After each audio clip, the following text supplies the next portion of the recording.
Todo canalha precisa do vitimismo para justificar as suas práticas. Assim se faz com o canalha bolsonarista, assim se faz com o canalha petista. Assim se faz com o canalha que bate mulher. Assim se faz com o canalha que distorce os fatos da empresa, com o puxa-saco que puxa o tapete das pessoas. Ele é a vítima, todos estão contra ele e ele é o perseguido. Mas ele jamais ele consegue, vamos dizer assim, reconhecer os seus erros, porque é só ele que acerta, os outros estão errados. Efetivamente, isso se aplica aos canalhas, mas não se aplica ao que acontece com Ciro Gomes.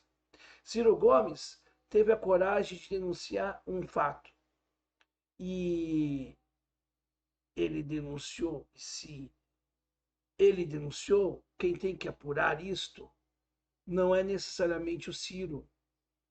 A imprensa tem o papel de apurar.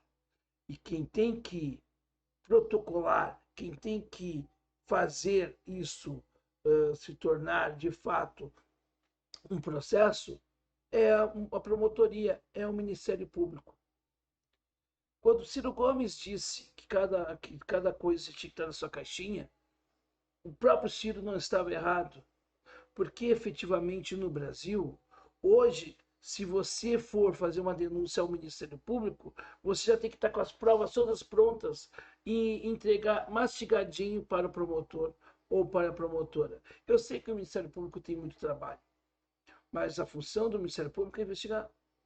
O Ciro deve ter as provas. Eu não tenho dúvidas nenhuma de que o que o Ciro levantou, ele não levantou do nada, não foi uma inferência, não foi uma coisa que ele acordou e pensou, vou inventar que, né, houve um rombo de 93 bilhões de reais.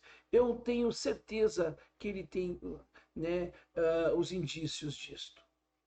Agora eu pergunto, cadê a imprensa investigativa para buscar os indícios e os elementos comprobatórios? Cadê o MP para pressionar o Ciro, para convocá-lo para que ele traga esses indícios e para que seja feita as devidas apurações?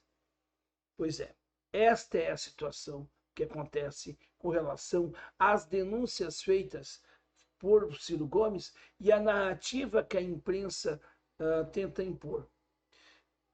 Analistas parciais e que não têm compromisso com a verdade, como é o caso do Reinaldo Azevedo e de Josias de Souza e outros tantos, fazem com que, né, não tenhamos mais o exercício do jornalismo, porque o exercício do jornalismo é o que é o reportar os fatos e dar os dois lados da situação.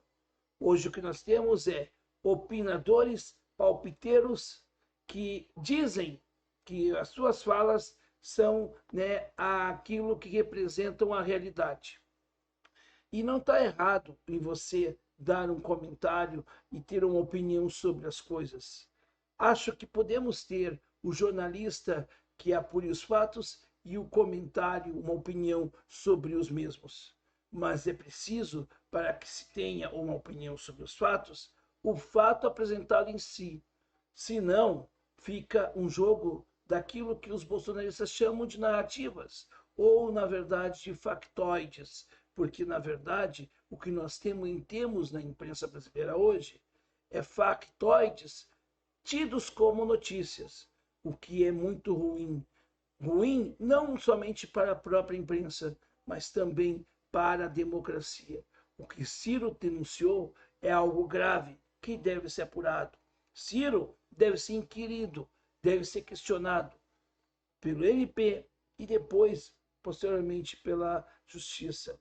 O que me causa, assim, curiosidade é que até agora, por que o Reinaldo Azevedo não questionou o silêncio do PT, por exemplo, que até agora não manifestou uma vírgula sobre essa denúncia feita por Ciro? E por que o bolsonarismo também se calou perante essa denúncia? O máximo que o gênio da raça, né, o guru da análise política, Reinaldo Azevedo, fez foi dizer que o bolsonarismo desembarcou da denúncia grave do Ciro, mas desembarcou por um motivo muito simples. A denúncia do Ciro é também uma denúncia que respinga no bolsonarismo. Afinal de contas, sim, foi também com a contribuição de Bolsonaro que 93 bilhões de reais foram parar nas mãos dos bancos. Mas também foi Bolsonaro que levou o dinheiro para as mãos dos bancos via ações judiciais, via ações que efetivamente só prejudicam a população brasileira. E é isso que a gente tem que falar. Mas parece que no Brasil, né, o certo está errado e o errado está certo. Que tempos são esses, hein?